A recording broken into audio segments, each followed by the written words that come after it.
Enggak, besaran gitu.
Penuh, udah penuh.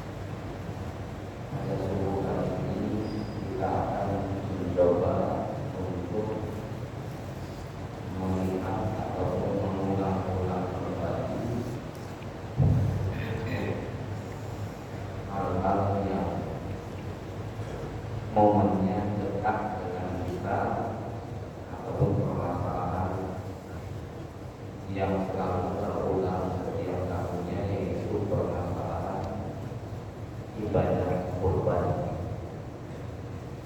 Karena bisa jadi kita yang tahun ini minta kurban ataupun kemudian sebagai panitia dan lain-lainnya perlu untuk kembali berbekal atau setidaknya menyadarkan ingatan kita bahwa kurban ini merupakan bagian daripada ritual ibadah.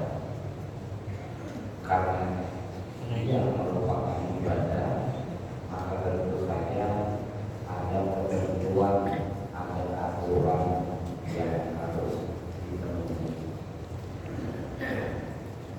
Artinya tidak bisa asal berkorban saja, tidak bisa asal beli hewan saja atau beli saja. Ada aturan-aturannya. Dan ternyata salah satu manfaat dari ketika kita berkorban itu, bagaimana ada orang lain yang merasakan atau ikut menikmati jadi hewan kurban kita.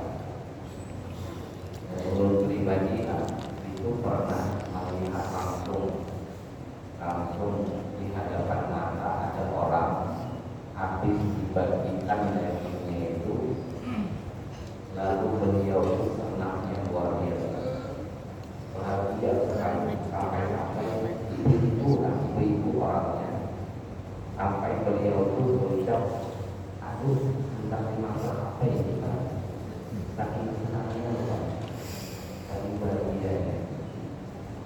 karena ternyata di dunia ini tidak semua orang punya kesempatan rancang menjadi atau 25 menit baru memasak daging. Ini tentu saja hendak membesarkan hati kita, khususnya yang berkorban, dan mudah-mudahan jadi motivasi yang belum ada niat. Jadi betapa dari kurban yang kita sembelih itu atau yang kita bagikan itu bagi orang-orang tertentu adalah merasa sangat senang sekali dengan pembagian daging yang kita berkorban dengan hewan tersebut. Makanya pahalanya pasti besar, luar biasa. Jadi ini kan masuk kategori tidak bagus dulu ada dulu itu ini memasukkan rasa kebahagiaan di hati orang-orang yang beriman.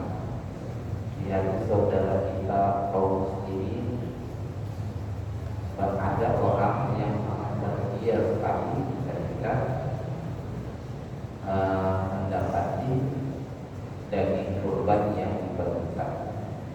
Dan alhamdulillah, misalkan Allah mampukan kita atau bisa berkurban. Satu. Yang kedua, memang selain kita membagikan dagingnya, kan juga disunahkan ataupun dianjurkan kita yang berkorban memakan dari hewan kurban itu. Hukumnya mustahab, bahasa dianjurkan siapapun yang berkorban tahun ini usahakan memakan daging kurban tersebut, kecuali orang-orang yang kurbannya wajib, maka ada diperkenankan atau tidak boleh makan daging kurban. udah salah. Siapa orang yang wajib? Yang dulu sudah kita ketahui, orang yang bernazar wajib berkorban. Begitu dia berkorban, maka dia ada berhak atau ada boleh memakan daging kurbannya. Berarti apa? Habis dibagikan. Siapa lagi yang wajib? Ta'yin. Ta'yin ini orang yang berucap kepada salah satu hewan yang dia miliki. Artinya ta'yin ini kita melihatnya lebih ke arah yang diisi hewan kurban itu sudah diisi kambing, diisi sapi, lalu dia berucap, ini kambing ini, kambing ini kami sembelih sebagai hewan kurban. Maka ucapan itu menjadikannya wajib berkorban. Nah, kalau ini wajib, maka ini ada diperkenankan memakan daging kurban berarti wajib. Kecuali ini ditakwili. Kalau ulama lebih memilih karena sifatnya khabar, maka ini tidak wajib. Maksudnya ada orang bertakun, ini kami lihat enggak dia dasar apakah ini lalu sudah tidak berkorban ya, maka itu dianggap wajib. Kambing ini yang berucap orang kambing ini atau sapi ini tahun ini akan kami jadikan hewan kurban. Itu sudah sapinya, sudah kambingnya, maka ucapan itu menjadikan orang itu wajib berkorban. Kalau wajib tadi yang ada berhak dan ada boleh memakan daging kurbannya, diwajib dibagikan. Tapi itu bagi orang yang berisi kambing, memang berisi sapi. Kalau dia berucap itu tapi orang yang bersabar, ini kan di pinggir jalan banyak kambing, sapi ada itu, lalu kita lewat, lalu kita berucap, ini sapi yang kena di pinggir jalan ini kita sembelih tahun ini sebagai korban. mati orang itu jangan tenang aja, nggak wajib. Kenapa? Karena itu satu orang, nah itu mati seorang. Nah itu namanya ta'yin kalau yang begitu. Jadi selain yang kurbannya wajib, maka dianjurkan untuk memakan dari kurban. Sunnah, bahkan seandainya ada banyak yang sepotong walau luhmatan, meskipun satu potong usahakannya tetap memakan.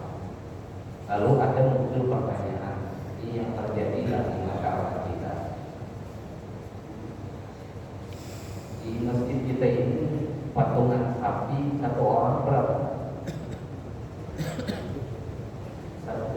Satu orang bayarnya berapa? Jadi lalu misalkan ini ada pertanyaan, misalkan ada orang berkorban patungan sapi harusnya 3 juta per orang.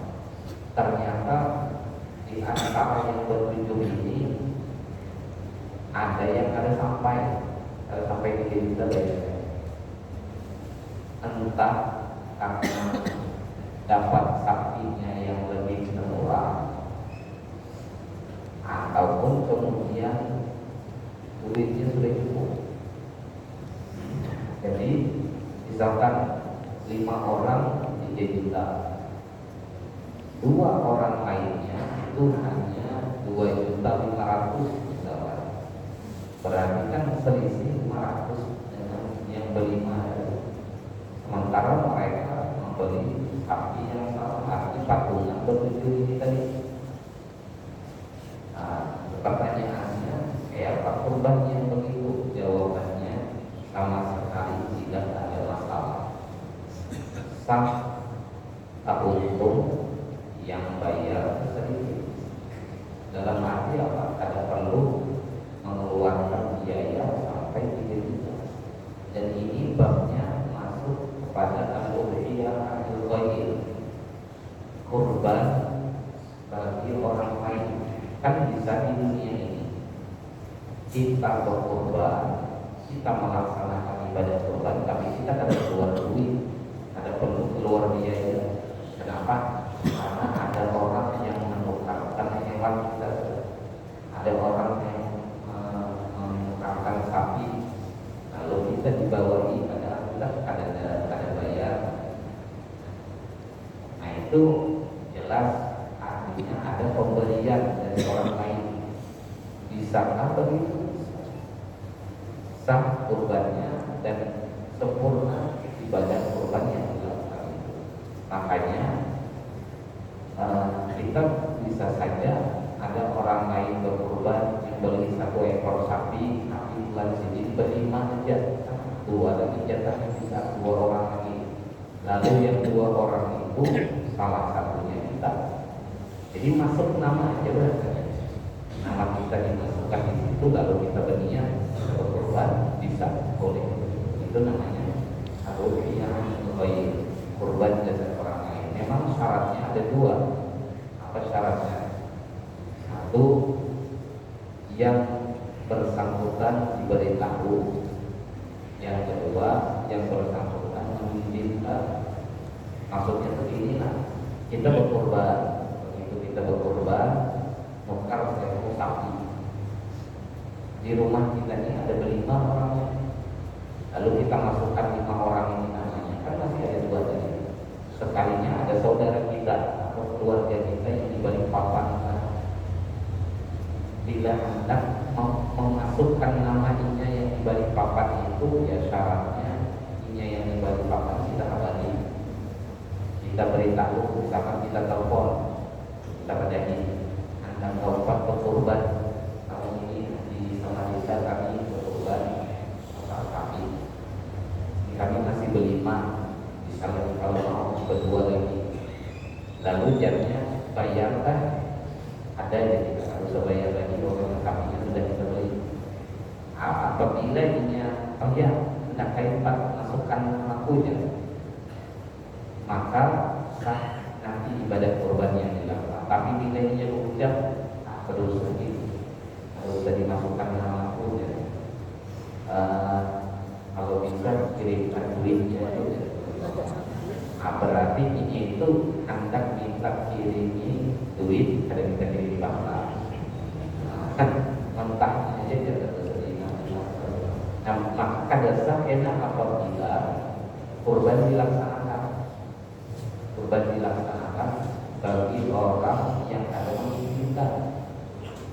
Jadi kalau orang mengizinkan jelas sah ya, sama kayak membantui kan harusnya bayar 3 juta karena yang 5 orang ini sudah bayar dari awal dan sudah mencukupi pembayarannya, yang lain itu tidak sampai lagi 3 juta, maka ada masalah.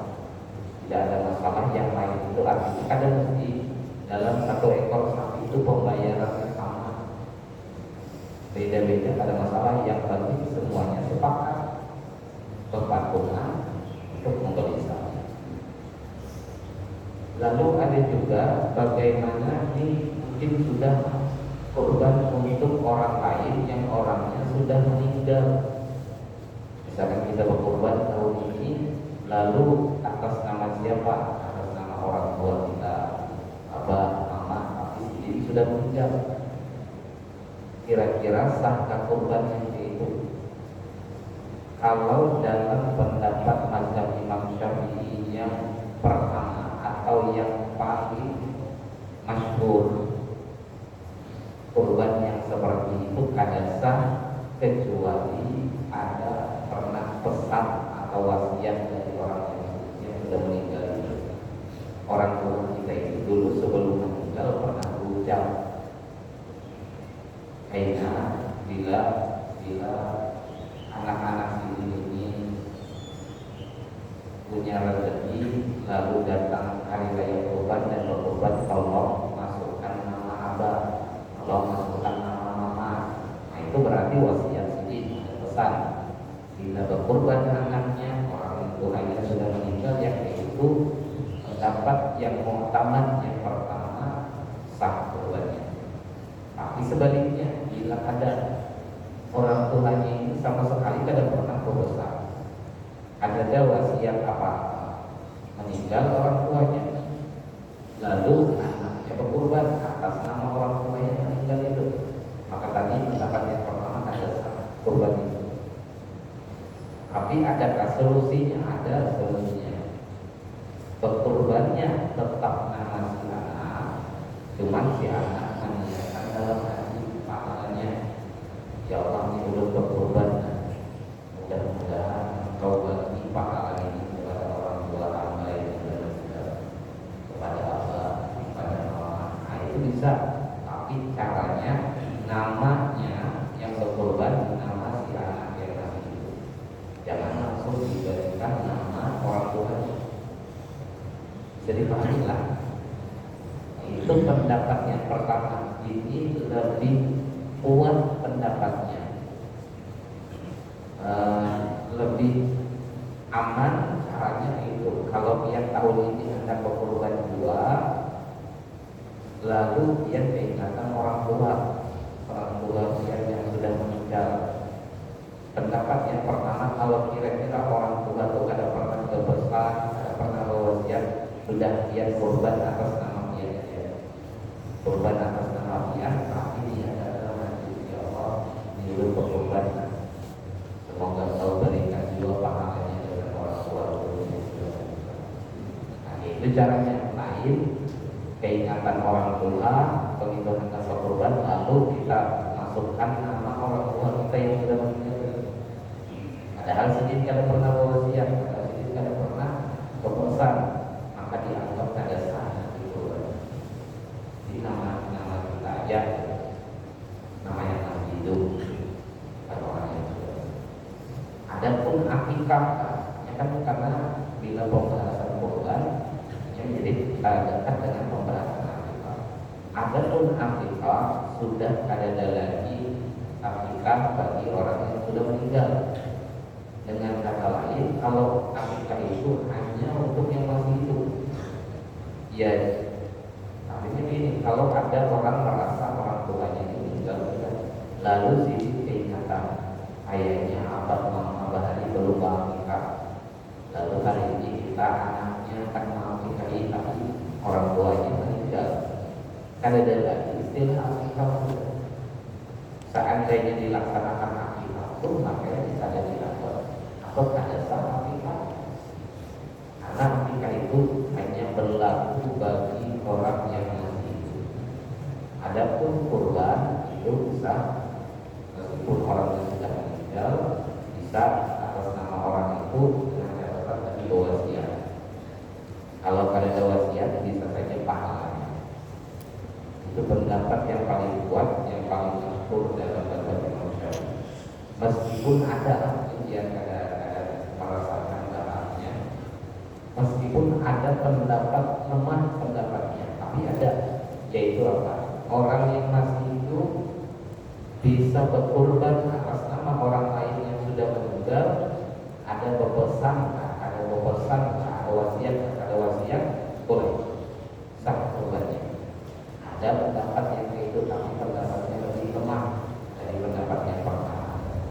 Artinya sebatas kita tahu dulu bahwa kalau kita memilih pendapat yang lemah ini, mungkin Tuhan pernah dulu berkorban atas nama orang tua dia yang sudah meninggal pada orang tuanya ada berpesan, ada berwasiat, maka korban itu tetap sah dengan pandangan atau pendapat yang kedua. Dalam mazhab itu. Lalu ada lagi orang yang dihitung dapat pahala kurban lengkap, padahal sidin ada keluar duit sepeser pun, dan ada juga diberi orang hewan atau ditukarkan orang hewan kurbannya ada, tapi tetap orang ini dihitung kurban yang utuh pahalanya siapa orangnya? Panitia. Jadi panitia itu ternyata luar biasa. Luar biasanya biar sidin kada berkorban, sebetulnya ada tukar hewan, ada keluar duit, tapi sidin ini mewakili membantu orang-orang yang akan berkorban. Akhirnya panitia yang mencarikan, menukarkan sapinya, menyembelihnya, menguliti, membersihkan, memotong-motong, bahkan sampai membagikan. Maka panitia itu nanti dihitung persis seperti orang yang berkorban. Padahal ada keluar duit sama sekali, ada juga orang membagi hewan kurban dengan panitia khusus.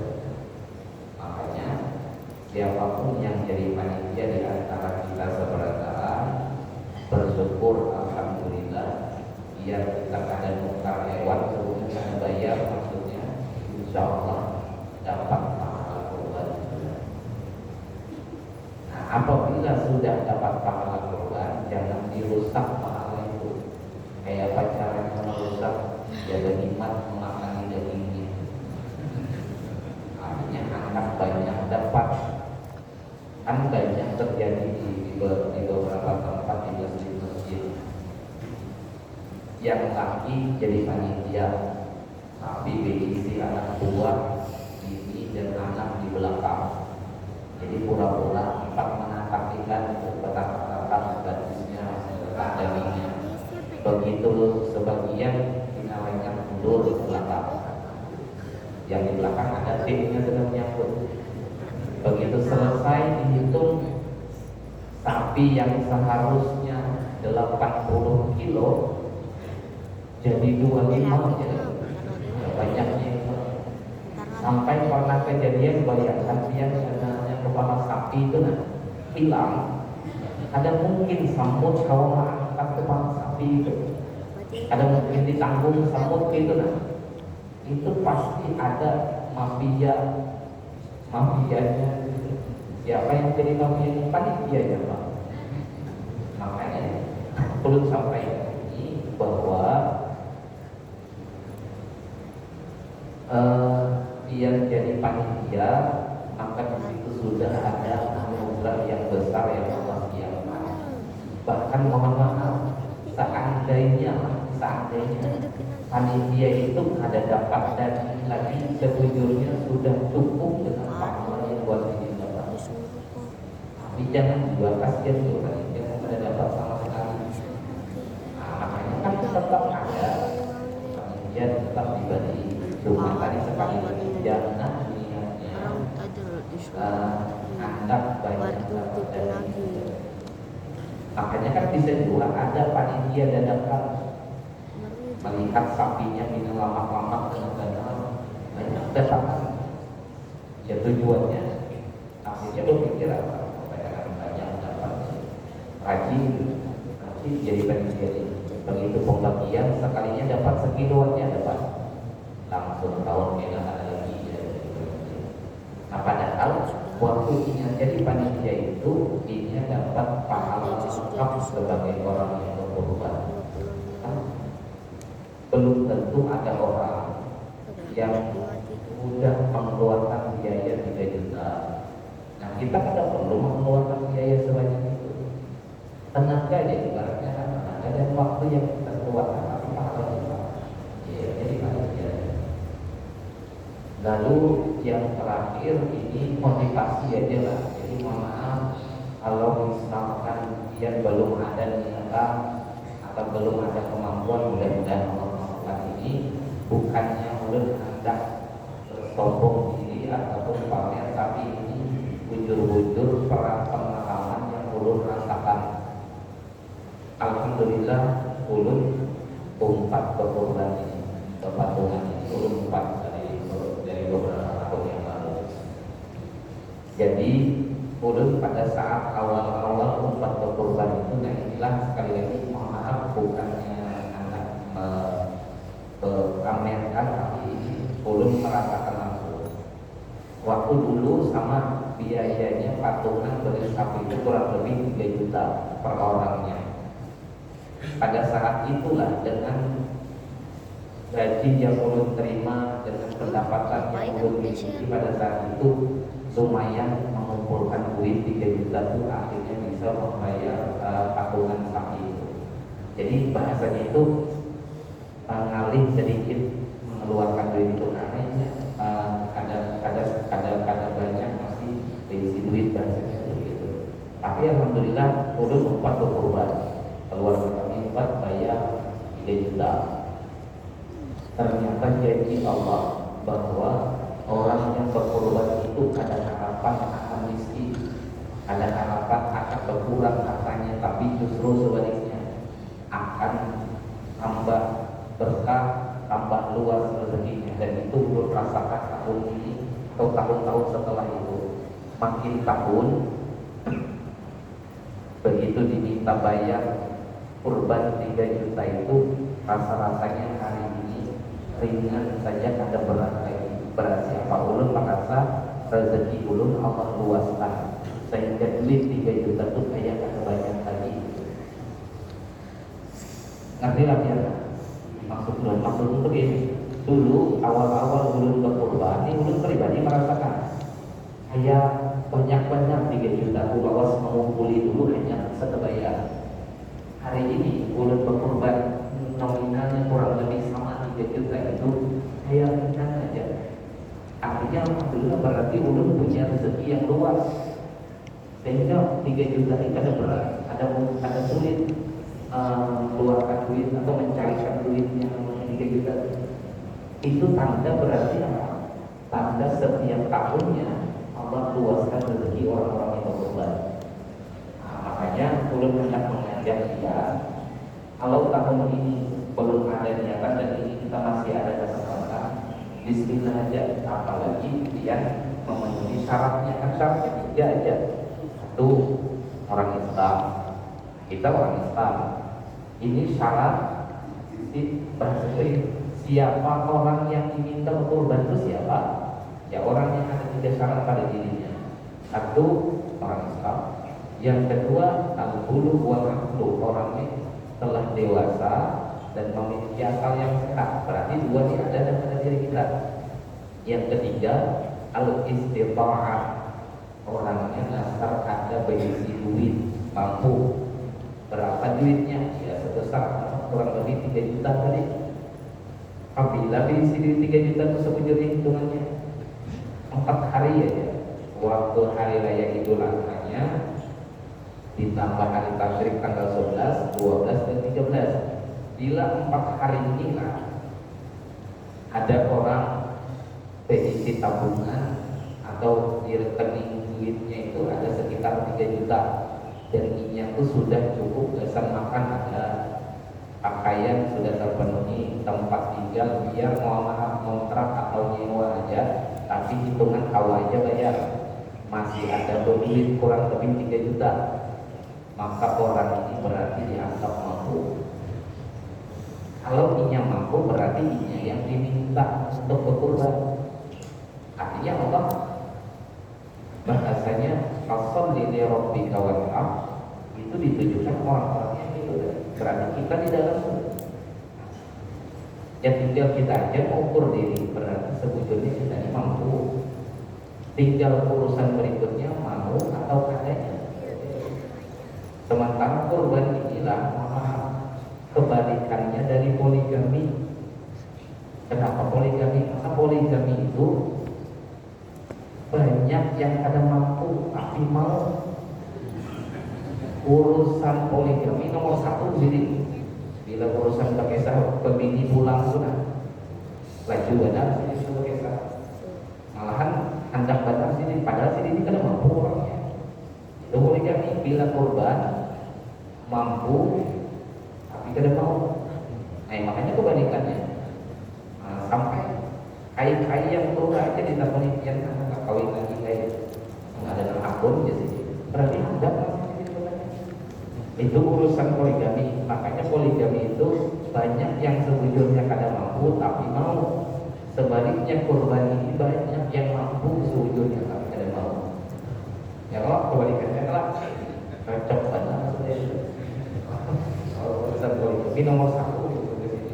Dan kalau dipikir-pikirlah, maaf, setahunan ini dari hari raya haji tahun tadi sampai detik ini, rasanya kalau dihitung-hitungan banyak banget nikmat yang Allah berikan untuk kita, sudah rezeki yang Allah berikan.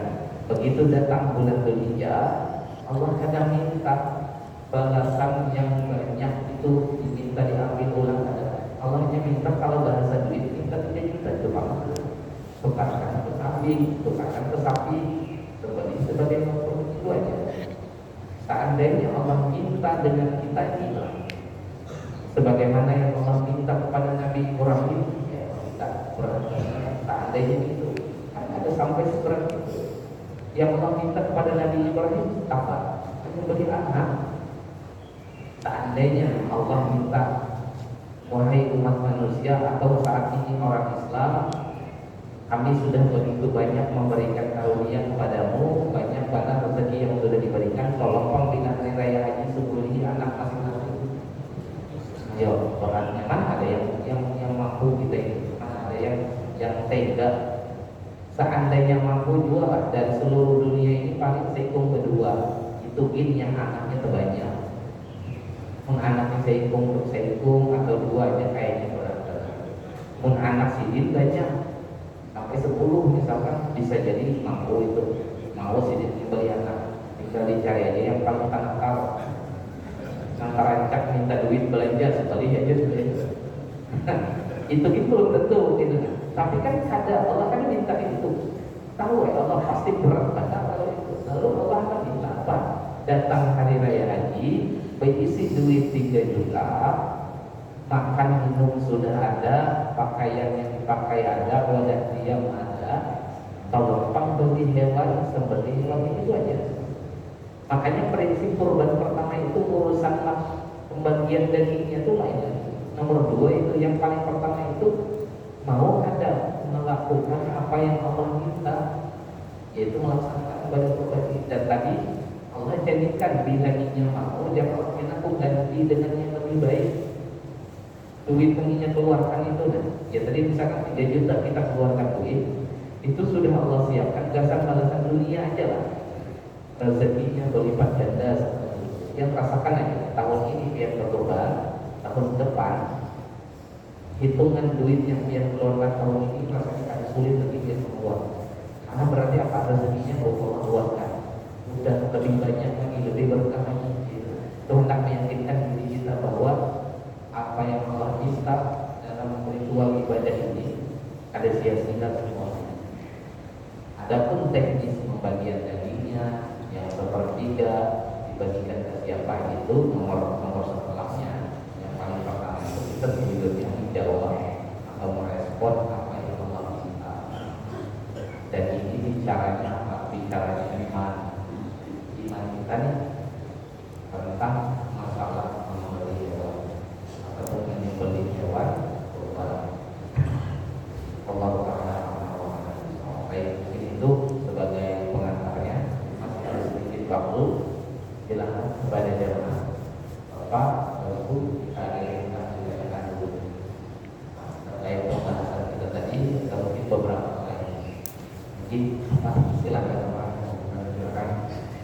Bismillahirrahmanirrahim. Assalamualaikum warahmatullahi wabarakatuh. Ustaz, yang saya tanyakan, kalau seandainya kita selaku panitia ditunjuk panitia, tadi sudah sampaikan tandanya kita kumpul 3 juta per orang belikan sapi, harus 7 orang kan itu Ustaz. Nah, ternyata kita beli kalau 3 juta kali 7 kan 21 juta rupiah. Tapi kita membeli sapi, kita belikan 20 juta rupiah. Tandanya Ustaz, kan masih 1 juta. Nah, yang 1 juta ini kita pergunakan untuk biaya operasional, contoh bayar yang motor atau beli plastik. Tapi kita tidak ngomong sama yang korban bagaimana hukumnya. Itu yang pertama Ustaz. Yang kedua, untuk pembagian Ustaz, pembagian dagingnya, karena kita selaku panitia, kita potong dulu, kasihkan ini Ustaz, kan karena orang 7 tadi daging itu dapat berapa, kita ambil 5 kilo kita kasihkan ke yang berkorban. Nah, sisanya kita bagikan ke masyarakat. Itu bagaimana hukumnya Ustaz? Nah, terima kasih. Wassalamualaikum warahmatullahi wabarakatuh. Pertama, dia dipahami dulu bahwa sapi, 1 ekor sapi itu maksimal ke-7, tapi hanya mesti harus 7. Dalam arti kurang dari 7 boleh. Alhamdulillah di kita ada orangnya kedua aja. Kayak sapi misalkan harga 20 juta tadi, lalu 1 orang mengumpul 10 juta, kan sudah dapat kedua aja bayar. Bisa beli 1 ekor sapi. Bagaimana kalau begitu? Itu lebih afdal, lebih utama. Jadi ke-7 itu batas maksimal. Kalau pian bisa berlima aja, bagus berlima. Lebih bagus lagi pian sorangan. Jadi yang ke-7 tadi jangan seekor sapi, tapi 7 sapinya. Otomatis yang dapat lebih banyak jadi. Ya kan kalau ya 1 orang 1 ekor sapi. Jadi sekali lagi maksud 7 orang untuk 1 ekor sapi itu batasan maksimal, dan kada wajib harus 7. Artinya kalau kurang dari 7, 6 aja orangnya, 5 aja. Kalau memang bisa kebeli sapinya kan masalah. Yang kada boleh itu lebih dari 7 supaya murah biayanya, artinya kada banyak mengumpul duitnya, dikumpul dibanyaki orangnya. Berapa? 14. Kalau yang 14 atau dibanyaki sekalian 21 orang. Jadi 1 juta seorang aja lagi lah. 1 juta seorang lagi bayar, bisa terbeli sapi. Ya jelas bila tetap 21 orang berkumpulan, lalu kemudian beli hewan, beli sapi, disembelih sapinya, niatnya kurban, maka ada satu. Nah, yang kelebihan daripada itu. Lalu tadi di lapangan nih target awal tuh harganya 21.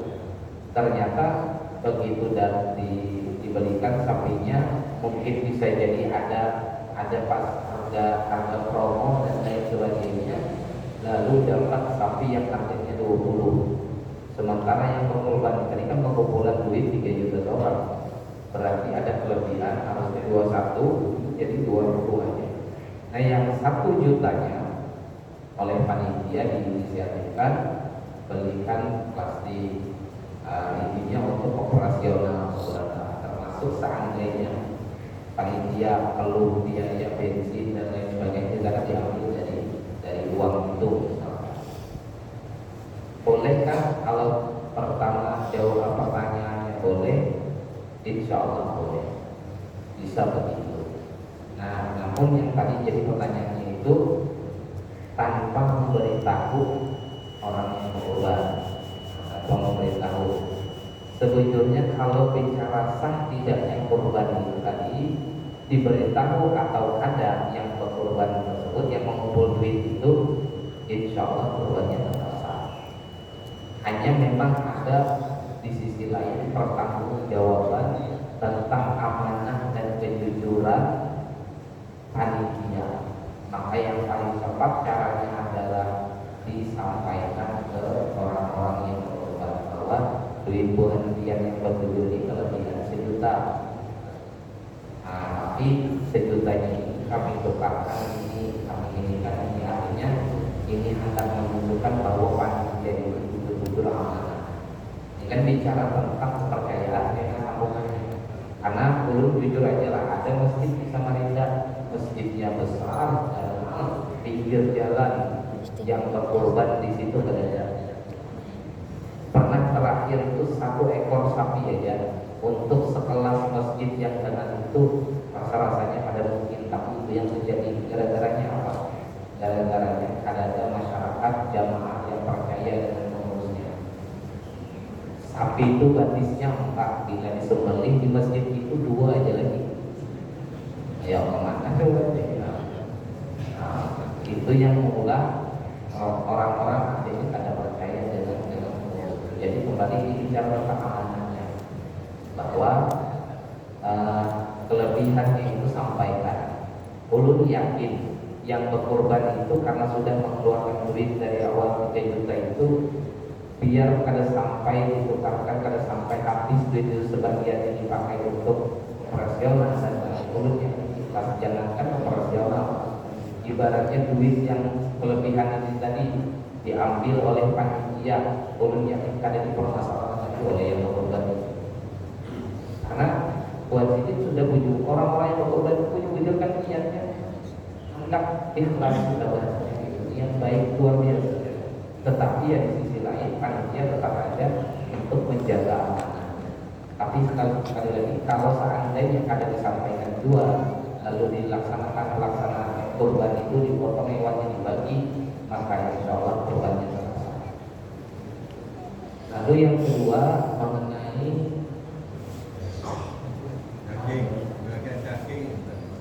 pembagian, oh ya, yang tadi disisihkan dulu untuk yang kurban, misalkan kayak 5 kilo atau berapa? Jawabannya 7 orang itu jelas jatah buahnya yang betul itu sepertiga dari hewan kurban. Itu batasan maksimal. Artinya juga panitia harus paham, jangan begitu disembelihkan sapinya 1 ekor diberikan setengahnya sudah dasar yang ketujuh. Jangan kadang-kadang yang ketujuh ini kada paham, dikira dasarnya sebelah sudah. Tapi harus jelas dibagikan dulu 1/3 untuk yang ketujuh, 2/3-nya kan yang dibagi. Nah kalau punya misalkan dagingnya anggap saja 90 kilo, misalkan 90 kilo nih, berarti kalau inya bagi 3 dagingnya itu 30 lah. Nah 30 berarti 30 ini untuk yang ketujuh. Kalau 30 untuk yang ketujuh berarti 30 bagi 7 berapa? 4,5. Anggaplah 4,5. Nah itu jatahnya jangan dibagikan 5. Kalau itu dengan sapi yang besar. Kalau hitungan daging sapinya lebih sedikit, lebih kecil, berarti kayaknya yang berkorban lebih sedikit juga datangnya. Bisa kada sampai 4 lagi, bisa sampai 3 jam. Makanya kalau mau aman lebih sedikit dari awal. Biar 90 kilo nih, dan ini paling aman 3 kilo aja diberikannya. Itu pasti aman sudah. 3 kilo per orangnya dari yang betul tadi, jadi masing-masing 3 kilo. Nah urusan inya setelah inya terima 3 kilo ini, lalu inya hendak bagi lagi, itu terserah yang berkorban. Tapi seandainya inya ada bagi, lalu inya makan konsumsi, maka juga tidak ada masalah. Bolehnya sampai sebatas itu. Jadi artinya panitia memang jujur harus paham terkait kemana menjulunginya itu atau berapa jumlah itu. Tinggal kita aja menghitung-hitung jumlah berat yang sapi atau hasil dagingnya. Jadi kadang mutlak ini angkanya itu sama, dalam arti sama di setiap ekor, setiap sapi itu. Bisa jadi ada yang kelompok 2 karena sapinya tak halus, buahnya dapat 3 kilo aja. Sapi yang ketiga berkorban juga sini, tapi karena sapinya besar, buah sini dapat 3,5 sampai 4. Bisa beda, tidak ada masalah. Saya tadi dijagakan jatah sepertiganya. Tapi memang bisa dibagikan berdulu. Nah, disimpankan berdulu untuk yang berkorban. Bisa dipahami lah. Nah, baik, mungkin itu ada lagi kan? Mungkin ini tapi ada pertanyaan dari kalau ini di luar korban ini berkaitan dengan sebuah sajadah yang dibaca di rumah. Jadi menurut pertanyaan ini, ketika sholat subuh pada duduk kebetulan beliau sama sudutnya Ya. jadi bacanya itu baca sudut subah Ya. ini pertanyaan ini boleh kan? Karena beliau di kamar. Terus yang kedua, ketika beliau ini membaca surat sajadah di luar sholat subuh ini, makanya harus ada juga membaca yang mana gitu. Di pertanyaan itu banyak prakteknya itu bagaimana? Yang di luar sholat. Ini dia baca doa, ketemu surat sajadah beberapa sajadah. Kalau sekarang itu ada 5 atau 15 kalau nggak salah itu. Surah-surah yang dilakukan itu. Nah, itu prakteknya gimana Pak Ustaz? Mohon dijelaskan selengkapnya. Terima kasih. Assalamualaikum warahmatullahi wabarakatuh. Ini pertanyaan jamaah yang saya sudah utarakan. Terima kasih. Baik. Pertama, secara hukum sujud sajadah ini statusnya sunnah. Artinya biar ada bersujud sebetulnya sholatnya tetap sah. Tapi bila berjamaah kada bisa ada sujud. Kamu wajib mengikuti imam. Maksudnya kalau seandainya sholat sorangan, kita sholat sorangan, alhamdulillah kita ini hafal ayat sajadah, lalu kita baca ayat sajadah, maka sunnah kita waktu pas kena ayat sajadahnya turun sujud. Tapi tandanya kita kada turun sujud juga, padahal kena ayat sajadah, sholatnya tetap sah karena statusnya tadi adalah sunnah. Itu kalau sholatnya sendirian. Tapi kalau sholatnya berjamaah atau sebagai makmum, begitu kena ayat sajadah tergantung imam. Bila imamnya sujud, maka makmum wajib sujud. Ada bisa, jangan berpikir jadi ayat sajadah hukumnya sunnah aja kalau sudah bersujud, tapi imamnya sujud, si makmum ada bersujud, maka batal sholat makmum. Nah, jadi bila imamnya sujud, maka jadi wajib makmumnya lepas imamnya. Lalu bacaan ayat sajadah itu, bacaan sujud sajadah itu sudah ditentukan dalam arti yang dianjurkan untuk dibaca, yaitu sajadah wajib dari kalau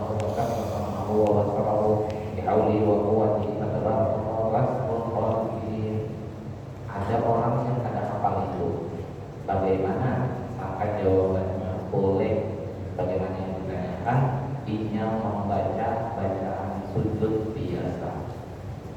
Subhana rabbiyal a'la atau subhana rabbiyal a'la wa bihamdihi, dibacanya sebanyak 3 kali. Kalau kada hafal juga Pak, cukup inya bertasbih aja. Subhanallah, subhanallah, subhanallah. Kalau kada hafal bacaan sujud tadi, kalau kada hafal juga subhanallah, sungguh terlalu.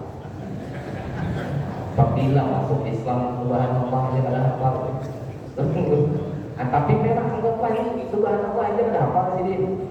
Akhirnya Sidin di sujud biar diam aja. Jangan pura-pura bacaan kayak orang supaya kedengaran kayak orang yang baca. Ada usaha, jangan diam aja sedangkan memang ada apa. Jadi tadi bacaannya bisa boleh membaca bacaan sujud biasa. Bagi khususnya maaf yang ada apa. Lalu yang kedua, bila di luar sholat status sujud sajadah ini sama dalam sholat, yaitu sunnah.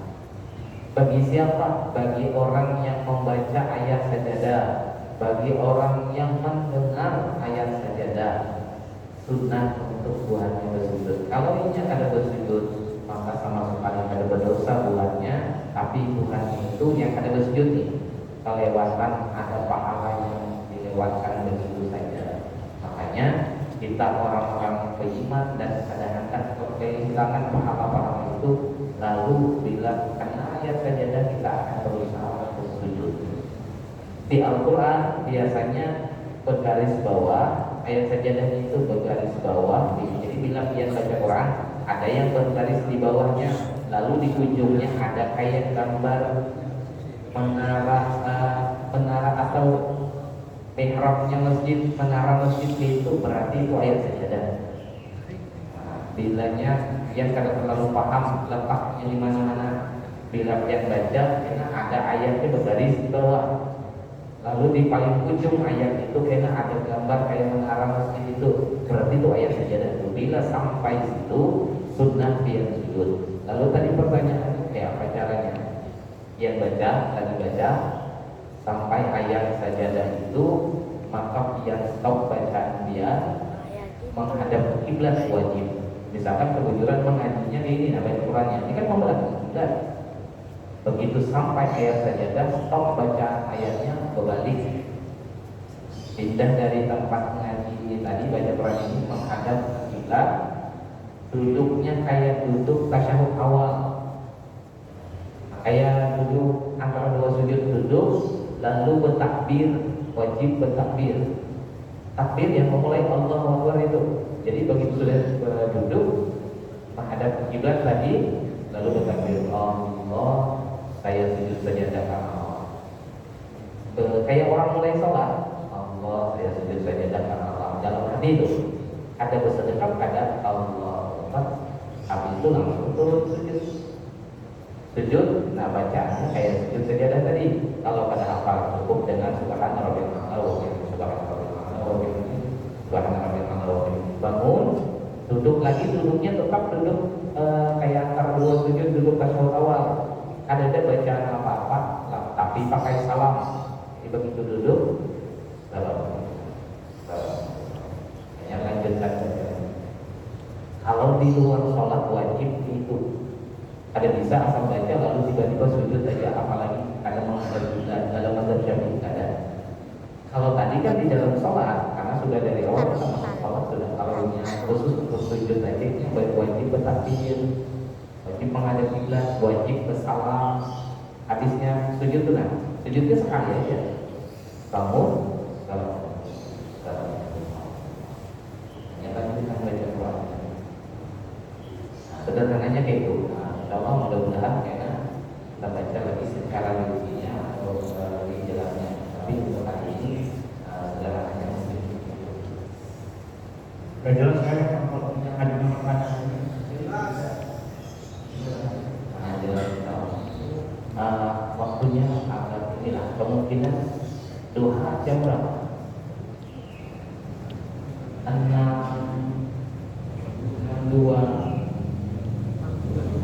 2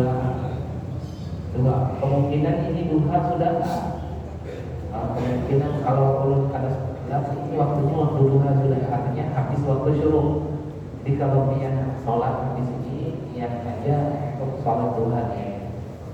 Insyaallah dari sisi keutamaan pahalanya ada beda kalau bisa yang beda. Nah, itu mudah-mudahan yang mohon maaf dan mohon maaf waktu kita depannya ini akhirnya terlambat yang minum kopi, minum teh di luar sana. Insyaallah ada berkurang jatah yang tetap senyakir. Tenang aja ya.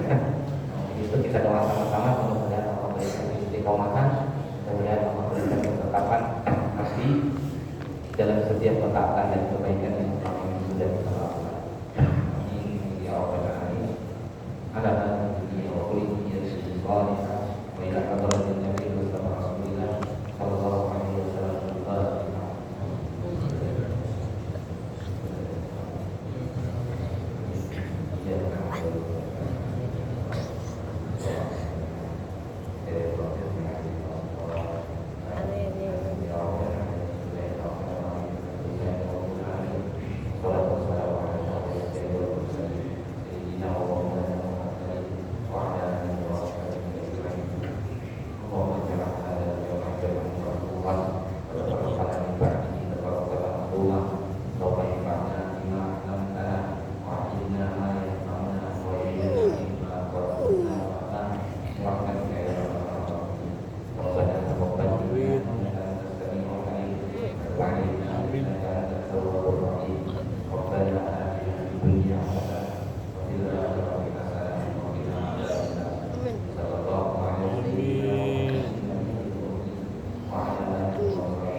Mulai Iya,